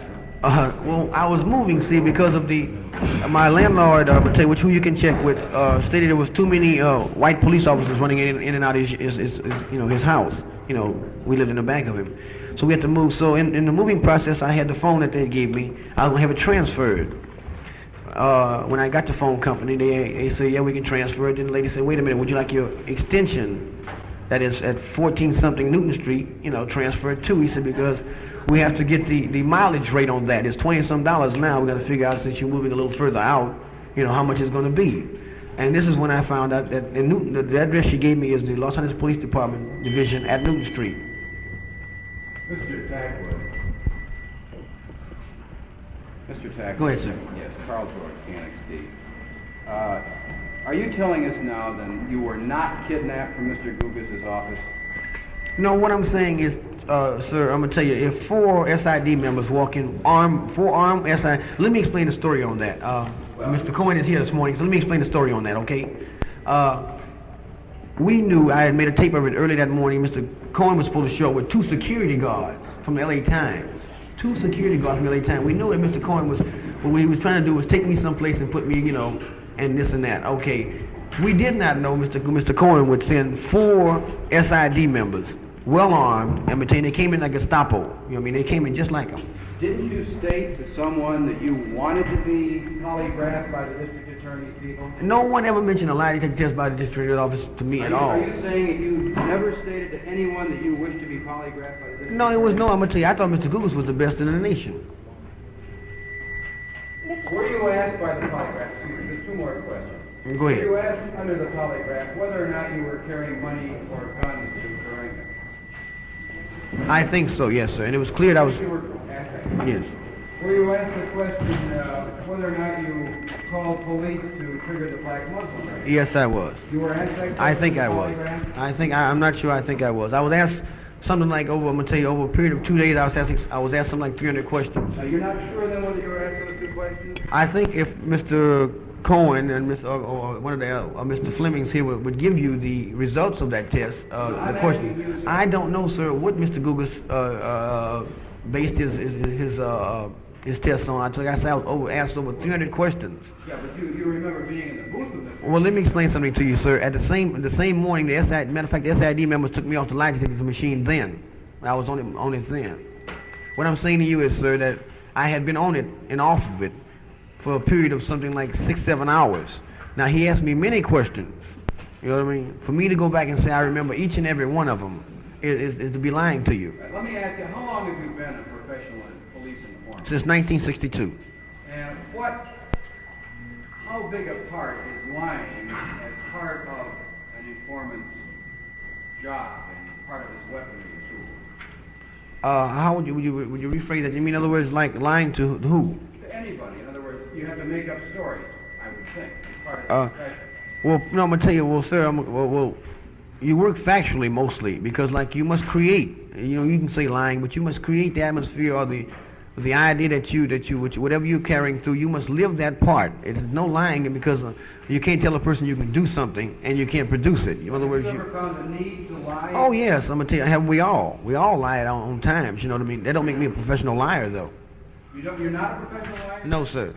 Would you regard yourself as a professional prevaricator? No, sir. Mr. Tackwood, if the police had not hacked your phone, would you have revealed this information? In my book, yes. No. Mr. Tackwood, is it possible would you please identify yourself? Is it possible to verify 3 charges that you made specifically? One, that you participated in the Berkeley election campaign under the direction of the Los Angeles Police Department. 2, that the principal witness for the prosecution of the Panther trial was in fact a police agent prior to the election. And 3, that you made the telephone call that led to the raid on the Muslim temple. All right, answer to your first question. This has been verified that I was up there with CCI members. This is a thing where the councilman had verified it, and the motel manager, I'm going to tell you, stated I was up there with 2 white officers. I'm going to tell you, on your second part of your question is, what was the second one? About the police, that the... the only way that can be verified, like I said, Mr. Gugas stated I was telling the truth on that question, you know. The only other person can verify that is Mr. Smith or Mr. R.G. or Sergeant R.G. Farwell. Now, on the third part of your question, the only person that can verify that is Officer Sergeant Watkins or Sergeant Brown, which they have not even come out, one way or another say it's false or true. They are the ones that you made the phone call to. Right, for. Mr. Ritt. Mr. Tackwood, what hard evidence do you have to prove that the Los Angeles Police Department was in fact using Ron Karenga and the US organization either with money or with arms or with both to wipe out the Black Panthers in Los Angeles? Well, you must understand one thing, sir, that the police department do not, leave these incriminating records around, first of all. And the only thing I'm gonna tell you I can state is like the lie detector test and all that on that. I'll tell you my statements. I cannot say you can go find files here and there unless you can subpoena CCS's files or SII files, then you can do it that way. Mr. Tackwood, do you know of any other riots or disturbances that the police have been involved in, or in which they have provided money for people to cause trouble? Any other riots other than the ones that were mentioned? No.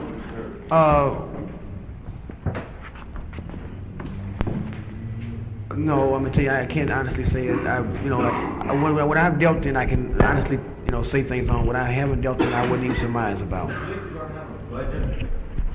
No, let's clarify something, sir. You keep saying the police department. The unit I'm talking about is above and beyond. They have their own radio units. You know what I mean? Their own cars, and we dealt in cash. All right, let's talk about that unit that which you referred to, the CII or Special Investigation. CSS.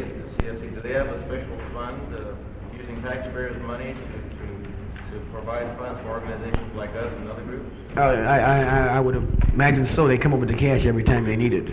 I don't know where they're getting the money for. Now, what are you talking about? In other words, like the one incident, like I see a lot of people driving over a lot of things I'm saying. Like the thing I'm saying, like we have on tape too, is that I bought 1,800 over for dynamite, which out of state with taxpayers' money, and the police, I'm gonna tell you, never arrested the man. Another thing I'm gonna tell you, I think you're driving over is they would send, me all the way back. I'm gonna tell you, I was in New Orleans on, and they would send for me, and then send me back there, and then the district attorney office, if you read the Washington Post, made a statement too that the information I got was fantastic. I was working for the district attorney's office in New Orleans, working on the mafia. I was number 2 man to the, I was number 1 man to the number 2 man in the mafia back there. And see, these are things you're overlooking. I'm gonna tell you, I was his bodyguard. All right. Another thing you're overlooking is that CCS would send me up north on taxpayers' money. I'm gonna tell you, it must have been 15 times. You see my point? You're overlooking all these facts. Everyone is. that on the Berkeley election? No, this is not only on Berkeley elections. It was on the Angela Davis case, on the Panther takeover of Santa Cruz, on the EOP program. You see my point? It was many things they set me up there for, but basically what I'm saying to you is that they spent plenty of taxpayers' money sending me and both my wife up there on numerous occasions. They sent her up there by herself too. We went up there and had a whole motel full of FBI agents, you know what I mean, and rode around all night long picking out this place and that place. This is in Santa Cruz, San Jose, and Sequoia. You're overlooking the fact that they spent quite a bit of money on putting Joseph Jenkins in the gas chamber on the line. You see my point? Did you send him to prison on purchase? Oh, he's in the gas chamber. I'm gonna tell you right now, yes, sir. He's on death row. I mean, you're overlooking some of these persons. His name is Joseph Jenkins. You're overlooking. They want you to be a bodyguard. Nobody wanted me to be anything. I'm gonna tell you, I just happened to get that position. It was a thing where, through. How would it serve you to be in that position as an informant? Well, being the bodyguard to the number 2 man in the mafia in Louisiana, you know what I mean? That's pretty high up. You see my point? Now. How did you get that job? It was a long story. I wouldn't even go into it right now, but it was through a twist of fate. Like it was a luck thing. A bodyguard rather had to be very, very. No, I knew. See, the man who I worked for knew my father. That's what it was. See, from my own hometown. Well, what did you learn in that? I learned that it was a conspiracy it was a mafia conspiracy. I'm gonna tell you, in California, and I gave the district attorneys the names of all the men who were involved in all the narcotics, prostitution, and other things, and places and businesses that they owned out here. Would you say the mafia is looking for you now, then? No, I don't know that. They might be. I didn't use the name Louis Tackwood back there. As a matter of fact, the man just knew who I worked for. Knew I was Tackwood. Steve Roberts, New York Times. One of the charges, the most serious charges you made, which so far we don't seem to have much corroborating evidence on, is the charge that the police knew in advance about the Marin County shootout and the George Jackson escape attempt. Didn't do anything. Now, how did you find out about these things? I'm gonna tell you, I worked for a period of 3 or 4, maybe 4 or 5 months on the Angela Davis thing. I came in contact with many people involved in the conspiracy. I cannot name them at this time, but I can tell you this much. If CCS will okay it, or pick the people or whatever, I will name everybody. I'm gonna tell you, there was a conspiracy. I'm gonna tell you, but I'm gonna tell you, I can't say if Angela Davis was guilty or not. I'm not gonna put no position on that. But there was a conspiracy. There was, I'm gonna tell you, a place that the conspirators did train at. I'm gonna tell you, for a military type action, that CCS was very much aware of this, that they sent me up north because of this to find this out. They know the people involved in it, the people who helped with the money. They know the places they were meeting. They know the people. They know everything about the whole entire thing. This is from my personal experience. On the George Jackson thing, I'll go to that. Let me ask you a question on this. When you say there's a conspiracy, did it involve the people who eventually were involved in the shootout? Yes, they have people they have never even touched. You know what I mean? Like, they've got Angela Davis up there on the conspiracy, but yet the people who were directly involved in it have never been prosecuted. Who are they? I cannot name them at this time. I think I said, if you go to CCS and they okay me naming them, I will. Were they friends of Angela Davis? Can you say that much? Let's just say that I wouldn't say they were friends of Angela Davis because of the position she's in now. I would say that that these people, you know what I mean, are ran in the same general, you know what I mean, circle. So they weren't police? These are not police, I'm going to tell you. These are people that were, I will say that police were very much involved in the conspiracy. Yes, I will say that. They were very much involved in the conspiracy. In what way? Infiltrated? Well, I infiltrated it, you see my point? So therefore, me being there is like being an agent of theirs. They had other agents there too. One thing is being overlooked, that Cotton Smith has supposedly turned state's evidence, but Cotton Smith was up north, you know what I mean? He went from the north all the way to Texas. He knows all the gun stashes of the Panther Party, all the people involved, but yet the police have not come up with no new revelations, just the Panther 13. It is kind of funny that a man turning state's evidence that high up in the Panther Party have not mentioned any other names but the people they're trying to convict right now. Are you saying that Angela Davis is being framed? I'm saying that the whole entire thing was framed. Explain that. Anytime that you know of a conspiracy, know the people involved in the conspiracy, and I'm going to tell you, you are a part of it. I'll say this much. If Angela Davis is guilty of pre-knowledge, then so is the Los Angeles Police Department. Did somebody set Angela Davis up to buy the guns? Is that what you're saying? I'm saying that I'm going to tell you, I cannot, tell you why the guns were bought or nothing like that. I'm saying this much, that I will stand in a courtroom if it's Angela Davis or anybody's, if it's on my own trial, and I will state, like I said before, if Angela Davis is guilty of a conspiracy, so is the Los Angeles Police Department. Now, why did the Los Angeles, from your knowledge of the way they operate and why they operate, why did they allow this plot to go ahead? This is part of the makeup of CCS. I'm going to tell you, they have knowledge of a whole lot of plots. You see my point? Not only this one, but I'm going to tell you the George Jackson plot. They knew about it. They let it go on. They knew about the so-called takeover of the EOP program of the black militants. You see my point? Well, why did they let it go on? This is, like I say, a way of saying. Well, look at the name. I'm trying to tell you now. Look at the name of the organization, Criminal Conspiracy. You know what I mean? They are more involved as conspirators than anybody. Well, is it because they want to let people go ahead and... I don't know the reason they're doing these things. I'm going to tell you, if I knew this reason, I'm going to tell you, then I could say, hey, well, all I'm saying is, hey, I know that they are very much aware of a lot of conspiracies going on around this state, yet they do nothing. Like I stated before, here's a man who sells me a case of dynamite, you know what I mean? And yet, here's a man who's been known to be involved in 2 major bombings. 2 people have been killed in these bombings, and this man is still walking the streets, you know what I mean? And I'm going to tell you, CCS has moved neither one way or another on the man. If you're convinced that Angela Davis is a victim of a conspiracy, are you planning to go to her trial and testify? I have not talked to her lawyers yet. Will you testify in a trial? If necessary, yes. The information that Mr. Tackwood has given us has been passed on to Angela Davis's attorneys, as well as the attorneys of the Los Angeles 13. So they now are fully aware of all of the implications and the people involved. Mr. Kushner? Have you stated that the police in Los Angeles are withholding information, withholding evidence that, if revealed, could gain the release of Angela Davis at the present time? I will state for the record that the Los Angeles CCS, not the police department, are suppressing certain evidence along with CII that may evolve in her release. I can state for the record that they have suppressed and, as a matter of fact, stolen a certain truck from a certain man. I'm going to tell you, and this truck could be very detrimental to their case on proving conspiracy against her. Where were you in 1968 during the Robert Kennedy assassination? In Los Angeles, California. What do you know about that? No comment. Involved in that in any way? No. Was the police department involved in that in any way? Well, I tell you what, I think you should go talk to Joseph Bush Jr. And I think he has his own problems about the guns right now in that case. Mr. Tackwood, could you tell us exactly? You told us how you knew about the Angela Davis incident, the Marin County shootout, if you were involved in the planning. Or what about the George Jackson case? What is your source of information? Well, my one source is this. I'll tell you this much, that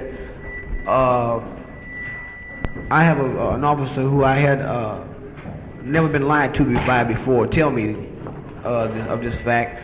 I think, Mr. McCarthy, you mentioned somebody mentioned in the interview you had the other night on radio about the escape map being found in a certain James Carr's pocket. You see my point? This James...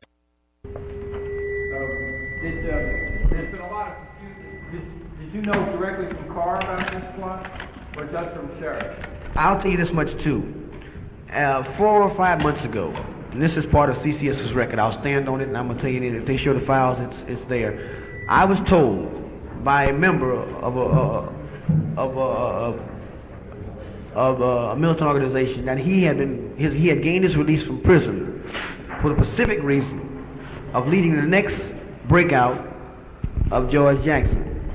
He gave me quite a few details on this escape plan while I was up in Santa Cruz at this time. I reported all these facts back to CCS. They started an investigation on this thing, and they eventually came up with the initial that it was a conspiracy going on, that they would try to break him out, and they knew the parties involved in the alleged breakout.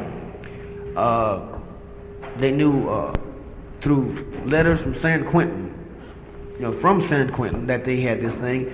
Now, I'm gonna tell you, this is over a period of months. What finally brought this thing to a head was, like I say, Bob Sherrod telling me personally himself that, yeah, we knew about it, baby, all along. It wasn't no surprise. Did you know about it from Carr too? I didn't say Carr, sir. I'm sorry, I'm gonna tell you, don't place words in my mouth. I knew that there was a conspiracy to break him out, yes. Why did you play? What can sir, I was working for the police department. I reported my facts to them. What else could I do?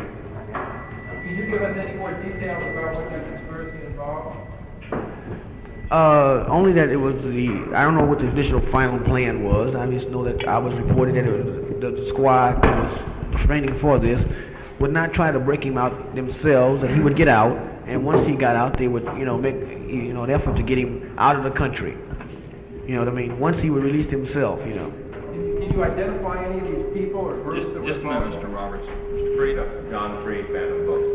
Mr. Tackwood, there are two things. Could you give us some details about a man on death row that I believe you say you have information concerning how he got there, and two, the War on Poverty, the EOP programs? These seem to be two.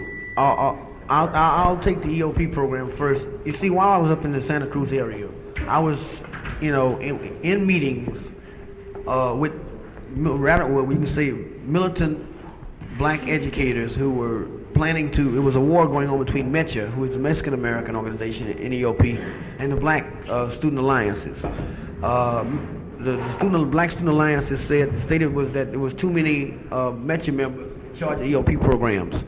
I was in their meetings on their strategies on riots on the campus, on certain things like this. I reported all this back to the CCS, who eventually curtailed the whole entire EOP program. What was your... Yes, another question. I want you to address yourself to the second question. The second question I think I brought up already. I'm going to tell you, the man I have on death row on perjury is Joseph Jenkins. Who is he and what was the case? The case involved, this is the second time I've sent Mr. Jenkins to the penitentiary. The first time I sent him with three other members, his brother and the two Penland brothers. This was on conspiracy to kidnap, robbery, and murder. Kidnap, robbery, murder, and hijacking, which I'm going to tell you, I was instructed by the SII after they lost their case on the man, on these four men, to make certain allegations in the courtroom. I spent 4.5 hours on the stand, and these men were convicted of the crime. Are you saying you lied on the witness stand? No, I'm saying I didn't lie. I told a story that was gave to me that I'm going to tell you was an out-and-out thing where I didn't create the lie. I was, you know what I mean? What I'm saying? You see what I'm saying? I did not lie deliberately. I was given a story to memorize and give. But was the story that you were given to memorize the truth? No. So you lied on the witness stand? Yeah, well, I mean, if you want to put it that way, yes. What was your role precisely? What did you do in Berkeley in the election? What was your function? And my original function was to go up there and find one man, one Pacific man who was involved in the Angela Davis case. I mean, the Berkeley election. Well, I'm gonna tell you, we taped all the strategy meetings. I was a walking bug. A walking what, sir? A walking bug. You taped Berkeley election campaign meetings for the Los Angeles Police Department? For a coordinated thing between the CII and the CCS. If you lied on the witness stand, isn't that perjury? Yes, it is. Why would you be involved in the Berkeley elections for the LAPD?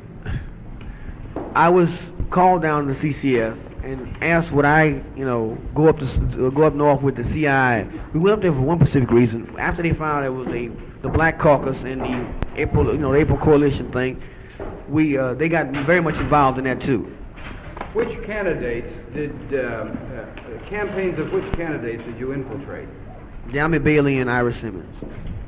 And do you recall any of the meetings that you attended with the wearing the bug or the device? No, this spans over a period of 3 different times I went up there for a period of a lot of weeks. We also bugged strategy of the Angela Davis Defense Committee was sent to me. We bugged their strategy about certain things. We had a bug on everything and the bug on the room, the cars, everything.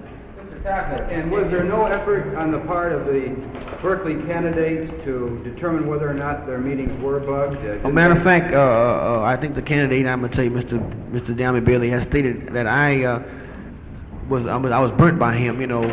The bug dropped out in the bathroom, and I did explain to him I was working for CII and I was a part of the thing. He admits all of this. In other words, you didn't volunteer that you were a member of CII. It was only after you were discovered that you... When the bug dropped off me in the bathroom.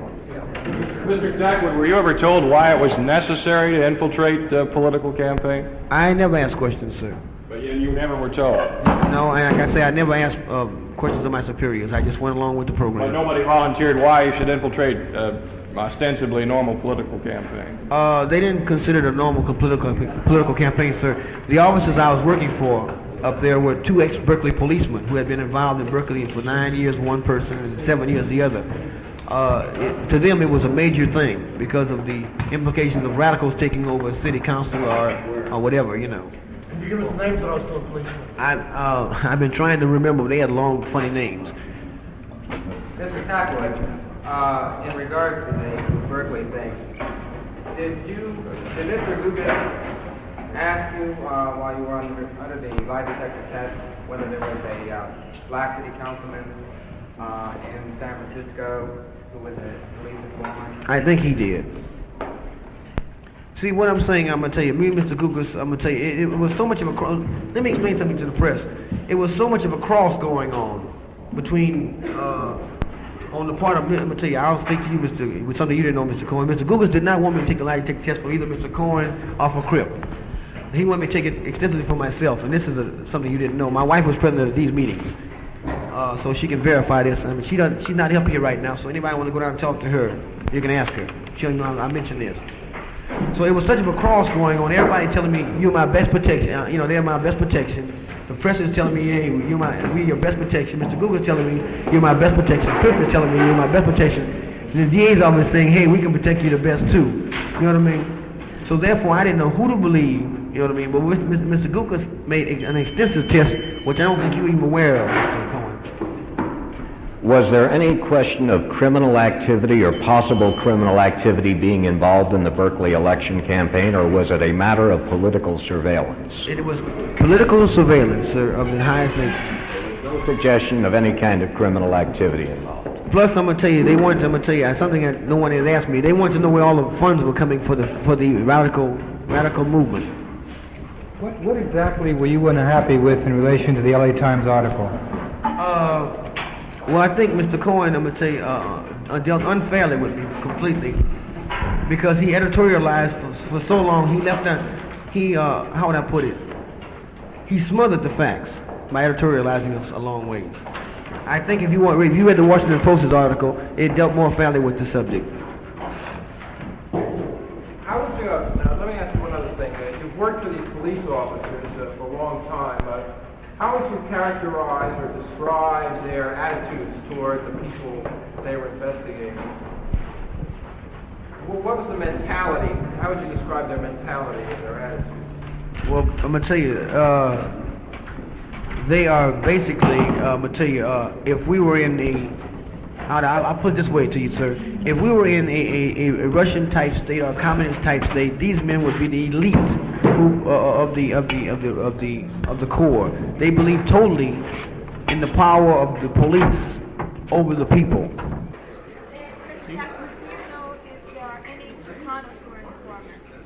Yes. They work for CCS the same as I do. I cannot mention their names at the present time because of the. I've been told if anything happens to these people, I'll be saying just the same as murder. Have they had anything to do with the violence that they've been They are. I'm gonna tell you, they have been with the moratorium. Some of them on the moratorium committee. They are. How would I put it? They are very much involved. You know, very much involved with the Chicano movement. They are so deeply involved with it through a couple of Chicano officers up there that they tend to create situations before they even happen. Well, let me tell you something. Almost on all the moratorium meetings and marches they didn't had, the police, the sheriff department, directed by a CCS, has. If you notice by the press itself, I haven't kept on hold of the stories, but people out in the vicinity will tell you that the police were the direct cause of the violence, and that they always tend to create the violence around peaceful demonstrations. The demonstrations were planned, coinciding police action. Are the leaders of the moratorium committee aware of these? I don't think they are. No, I don't think they are. What I will do, I will not make public to the press or anything, but if the moratorium committee or people who are involved in these organizations, such as the Panthers and others, will come to me, you know what I mean, personally and sit down and talk to me, then I feel that each organization can handle their own thing their own way. That way, I'm going to say no one knows what happened. Let me ask you again on the EOP thing. You mentioned it was a struggle between MECHA and BSU? Yeah, BSA. This was created by the establishment themselves. They made first of all, they made the black man in charge of the EOP program. Then they cut his throat and made the Chicano, and they tried to keep the Chicano and the black man on the college campus always at each other's throats. Are you trying to say that the police are trying to pit one race against the other? They have been doing it for a long time. Well, let me ask you one thing. Now, there's another situation that has arisen recently here in Los Angeles. That's EYOA, where the Chicanos have walked out claiming that the black administrator is unfair in hiring practices at EYOA. Now, would you say the police has something to do there too? Well, if you think about EOP, the EOYA is only a branch of it, I think, or offspring of it. It's the same type program.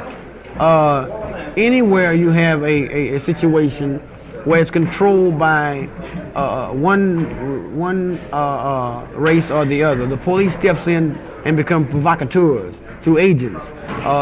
They have agents in the Mexican community who will create, hey man, them some dirty black boys down there, you know, and they have agents within the black community stating, hey man, the Mexicans ain't treating us no kind of way fair.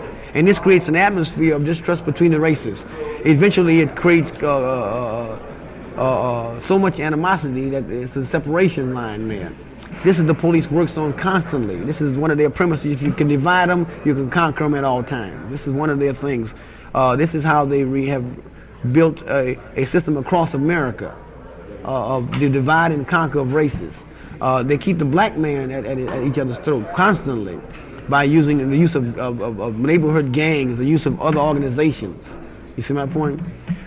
They keep the Chicano at odds with himself by the same thing. They have provocateurs within the community who on one hand is saying, hey, you know, Viva La Raza. On the other hand is stabbing the La Raza in the back all in the name of the establishment. In other words, are you saying that the police sees the black and brown community as its enemy? No, the police see the black and brown community as a battleground. What they see it as is I'll put it even better. They see the black and brown community as being totally dependent upon the establishment for funds. You see my point? And long as the dependency is there, they use what they see them as sheep. They can lead one way or the other. It's a thing where they use these people, and the premise for this is the money. Everybody's fighting for gain control of the money. When in reality, at any time they want to, the money can be cut or driven the other way. What I'm saying is that all they do is say, here's $100,000. You know what I mean? Now we don't know who's gonna give it to. This creates a little animosity right there. Everybody's fighting for this little pittance they're gonna give them. You see, this little welfare they say, what we would call it. All right. Then they'll place a black man in charge of it, and what he'll do is because he's black, not because he's a racist, trying to help his community. You see my point? This isolates the Chicano in feeling that, hey, man, the black man is, more race, just as racist as the white. All right, and on the other hand, what they'll do, they'll place the same thing in the Chicano's hand, and because he believes in his race, not a racist at all, he'll, state, hey, man, well, let's help the Chicano now. And this creates the animosity in the black man's eyes. See, you cannot never get a fair division of anything. No two people of any race, white, black, Chinese, or whatever, going to ever agree on the same thing. And this is what they basically work on. So what is the ultimate logic as far as the police is concerned? They want everybody in the concentration camp. Everything ain't white. You see my point? And I'm going to tell you, I'll show you a point. I read in the New York Times today. They crucified the Mexican community in the press and all over the place, and they spent millions of dollars on trying to convict the Panther 21 in New York. But I read in the press this morning the alleged 16 Minutemen that were caught with 1 million rounds of ammunition, 150 guns, all kind of bazookas, rocket launchers, and everything. The cases were dismissed on them. You know what I mean? Here's 16 men who had enough ammunition to start a war. Mr. Tackwood, do you know anything about police standing aside and letting hard drugs into the ghettos and barrios? Yes, this is a common practice of the so-called community. At one time, if you read my life story, the story that was printed, I was running drugs, with knowledge of the police department. Is the idea behind that the drugs into the ghetto areas will keep down political violence? No, I'm gonna tell you, it creates Is it a flushing? It creates a dependency problem. See, in other words, the more people can get hooked on drugs, the more criminals you can create, and the more criminals you can create, the more you can control. See, I'm gonna tell you, you can't go out and get a political man and say, hey, you're guilty of robbery, or you're guilty of stealing something. What they tend to do is say, hey, you under influence, baby, you know what I mean? And I'm gonna tell you, they use CRC as a kidnapping thing too. The Green Hornet cases, remember how many Chicanos in CRC on pure kidnapping? You see my point? How many blacks are in CRC were kidnapped off the street and the premise that they were using drugs? Can you state there's a connection between the police force and the suppliers of hard drugs? Well, I'm gonna tell you one beautiful case you can state is the intelligence officer that was caught with $30,000 worth of I think it was cocaine or something. Here's an intelligence officer of the LAPD getting caught with $30,000 worth. Here's another thing I'm gonna tell you. What happens to all the drugs that if you get busted with 10 pounds of it, they bring one joint to the courtroom? Are you trying to say that? This? How can you eventually hope to? How can you prove all of this? What we are hoping for is that eventually we'll get enough things going, and we get a Senate investigating committee. See, right now, I'm going to tell you, the press cannot even question members of CCS or anything like that. You can't even go up in the room. What we're hoping to do is that if the Senate will, come out here, we'll go back to them and they investigate these people. Then I'm quite sure the revelations they'll come out of this, they can subpoena these people to before them and force people to bring up evidence, force their files out in the open. You see my point? And all of this, I'm going to tell you, once the files have come out on all these different manipulations and all their undercover agents and things they got out there, I'm quite sure it will cause big furors in Washington and I'm going to tell you, a reorganization of some of these programs that are controlled by these police departments. What do you yourself plan to do? Me, myself, I'm going to tell you, personally, I don't know what Crip or anybody else, I'm stressing for a Senate investigation, and I will keep on until they either kill me or put me in jail. Can you bring any action against them in any way? No. Legal action. There's no way to bring legal action against the Los Angeles Police Department, we found out. Only action we can bring is hoping that some type of investigation can be brought on the federal level or state level. Do you ever fear for your life? Yes, I do. From whom and how? Besides hoping for the Senate investigating committee to investigate this and deal with it on that level, I mean, what do you feel your responsibility is, to people, in these various communities, in these various local organizations, to expose, people that you have. Well, let me explain something to you. First of all, I am not politically right nor left. You see my point? This is not a political issue. Like I stated before, it's not a thing where I feel that I'm obligated politically to anyone.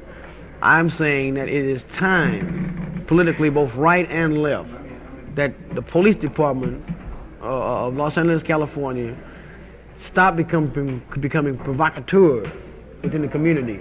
I feel that once this atmosphere is cleared up, the black man, the Mexican, and Chicano, whatever you want to call them, or whatever, can clear up their own house.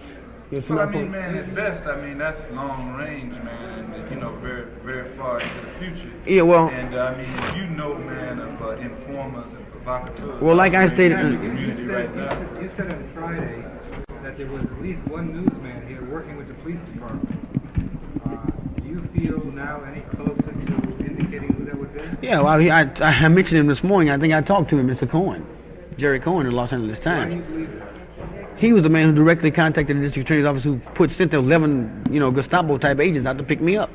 What, in Mr. Gugas' office? Right, off the machine, matter of fact. And my lawyer was sitting right there when they bust through the door. You know. Well, why did you cooperate with the LA Times as one of the three papers? I had I didn't contact him originally. It was part of. In other words, you didn't know that Mr. Cohen was. No, I had no. I don't think Mr. Flemings or Mr. Aarons had any idea either of the fact of that. Next question. I asked before if you feared from whom did you have? I have a lot of fear from the CCS and their provocateurs. What about other organizations? Well, I don't feel like, how would I put it? I don't feel like anyone on the left at the present time would endanger, might help them to gain another step forward. You see my point? And I fear the right, very much so, because the police has been aligned with the right so long. I fear the prosecution of people around me for conspiracy to, do this and that. To answer this man's question here, like I stated, man, I'm going to tell you, I will not make public to any organization of establishment, you see my point, media, the names of anyone. I stated that within the complex of Crick and whatever, talking to me personally, if we can come to some kind of arrangement, I will sit down and talk to you about your organization or anyone's organization, how it's been infiltrated, how it's been set up, you see my point, and the lines of which along this is run. Now, it's up to you personally to make this thing public or whatever. One more thing, going back to the Angela Davis and the George Jackson case, how did the LAPD become involved, as you say, in the pre-planning of the two incidents? Well, like I'm saying, if you have prior knowledge of something and you make it even possible, you see my point, they made it very possible for these things to be to happen. By not arresting certain people that they could have arrested, not only for this but for other crimes, you see my point? By knowingly letting them train in a certain place, by knowingly letting the money come forth, by knowingly, you see my point, the date almost to the time it was going to happen, let it proceed. Then therefore, I'm going to tell you, this is in itself is conspiracy itself to suppress a fact and to go along with it. So if Angela Davis is guilty of conspiracy any kind of way, the Los Angeles Police Department is more so. Are the other conspirators still about? Yes, walking around completely. What's your feeling as to why they have to pick up, I know. like Angela Davis? What it is a thing. If one person thinks he's safe and you follow him, he gives up another person who you can follow, who gives up another person, who in turn, it's a syndrome where we watch one to catch the other. And They're essentially following these people to develop more information. They're more valuable out. this is the only way this is the only way CCS can ever accomplish their task. So, in other words, there's only 14 of them, yet they're statewide. They're everywhere you can get your hands in. There's only 14 officers? Only 14. There's only 14 officers in CCS, 14 or 15 at the most. And yet they have information on every organization that you can name on the left. You see what I'm trying to say? I mean, detailed information. How many informers do you believe they employ? Over 200. Can I ask you a general question, please? On the basis of your experience with the police department and political groups, would you say that the function of undercover agents is not to detect or anticipate criminal activities and provocation? I will say this much. He acted shamelessly with the district attorney's office.